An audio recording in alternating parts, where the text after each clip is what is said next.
Hello friends, എനിക്ക് ജലദോഷം പനി ഒക്കെ കുറഞ്ഞു കേട്ടോ.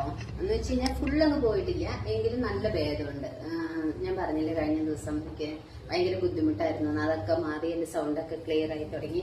അപ്പൊ ഞാൻ ചെയ്ത എന്റെ എന്താ പറയാ മെഡിസിൻ, അത് ഞാൻ കഴിഞ്ഞ ദിവസം ചുക്ക് കാപ്പിന്നെ പറഞ്ഞുള്ളൂ. അത് ഇന്ന് വെക്കുന്നത്, അതായത് ഞാനിപ്പോ വെക്കാൻ വേണ്ടി തുടങ്ങിയത്, അന്നേരം ഓർത്തുന്ന ഒരു വീഡിയോ എടുത്തിരിക്കാം. ആവശ്യമുള്ളവർക്ക് ഉപകരിക്കട്ടെ എന്ന് എല്ലാവർക്കും അറിയായിരിക്കും, എങ്കിലും അറിയാൻ പാടില്ലാത്തവർക്ക് ഉപകരിക്കട്ടെ എന്ന് വെച്ചു. കൊച്ചുകുട്ടികൾക്കൊക്കെ കൊടുക്കുന്നത് വളരെ നല്ലതാണ് കേട്ടോ. ഇതാണ് കേട്ടോ ഇതിന്റെ ഇൻഗ്രീഡിയൻസ് എന്തൊക്കെയാന്ന് നോക്കാം. ഞാൻ ആദ്യം പറയുന്ന പനിക്കൂർക്കയില, ചില നാട്ടിൽ ഞവരയില എന്ന് പറയും. ഇത് പനിക്കൂർക്കയില, തുളസിയില, കരിപ്പെട്ടി. ഞാൻ പറഞ്ഞില്ലേ ഞങ്ങളുടെ നാട്ടിലെ മറ്റേ ചുക്കൊക്കെ ഇട്ട് ഉണ്ടാക്കുന്ന കരിപ്പെട്ടിയാണ് കേട്ടോ ഇത്. അതാണ് വാങ്ങിയത്, ഒരു പീസ്. പിന്നെ കൊച്ചുള്ളി, പിന്നെ ഇഞ്ചിയിൽ നല്ലത് ചുക്ക് തന്നെയാണ്, പക്ഷെ എനിക്ക് ചുക്ക് കിട്ടാത്തതുകൊണ്ട് ഇഞ്ചി എടുത്തു, ചുക്ക് പൊടി എടുത്തു. പിന്നെ കുരുമുളക് കുറച്ച് കൂടുതൽ എടുത്താൽ നല്ലതാ. പിന്നെ ഉലുവ, ഇത് ഉലുവ പൊടിച്ചല്ല, ഒന്ന് ഒതുക്കി വെച്ചിരുന്നതാണ് കേട്ടോ. പിന്നെ ഒരു പനങ്കൽക്കണ്ട് കഴിഞ്ഞ ദിവസത്തെ ചുക്ക് കാപ്പിയില്, അപ്പൊ സാധാ കൽക്കണ്ട് ഇട്ടു. പിന്നെ മല്ലി, പിന്നെ മഞ്ഞൾപ്പൊടിയാണ് നമുക്ക് പ്രതിരോധ ശേഷിക്കും നമ്മുടെ വയറിന്റെ ഉള്ളില് എന്തെങ്കിലുമൊക്കെ വിഷാംശങ്ങളോ അങ്ങനെ എന്തെങ്കിലുമൊക്കെ ഉണ്ടെങ്കിൽ ഈ മഞ്ഞൾപ്പൊടി കൊണ്ട് നല്ലതാണ്. ഇത് വീട്ടില് പൊടിക്കുന്ന മഞ്ഞളാണ് കേട്ടോ, അതുകൊണ്ട് അതെടുത്തു. പിന്നെ ജീരകം, പിന്നെ വെളുത്തുള്ളി, ഇത്രയും. ഇതെല്ലാം കൂടെ നമുക്ക്, ഞാനിവിടെ കുട്ടാണിയിലാണ് പേടിക്കുന്നത്.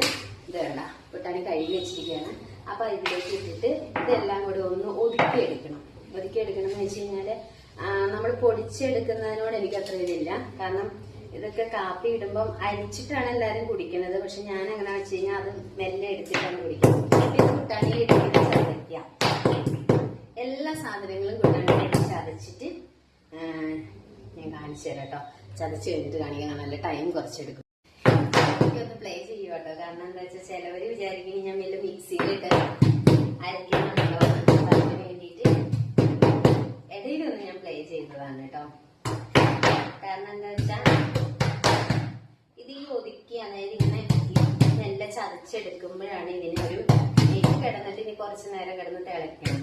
ഞാൻ പിന്നെ ഒരു സ്വാദിന് വേണ്ടിയിട്ട് ഒരു നെല്ലിക്കാന്നാ പറഞ്ഞത്, ഒരു ഏലക്ക കൂടി എടുത്തിട്ടുണ്ട് കേട്ടോ.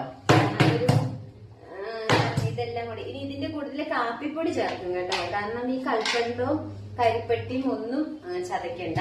ബാക്കി ഇതൊക്കെ ഇത് ഞാൻ പൊടിച്ചു വെച്ചതാണ്, ഒരുപാട് കണ്ടില്ലേ. അപ്പൊ അതുകൊണ്ട് ഒന്ന് ഒതുക്കി വെച്ചത് കൊണ്ട് അത് ഞാൻ ചതയ്ക്കുന്നില്ല. ബാക്കി എല്ലാം കൂടി ചതച്ചതെല്ലാം കൂടി ഇത്രയും വെള്ളം എടുത്തിട്ടുണ്ട് കേട്ടോ.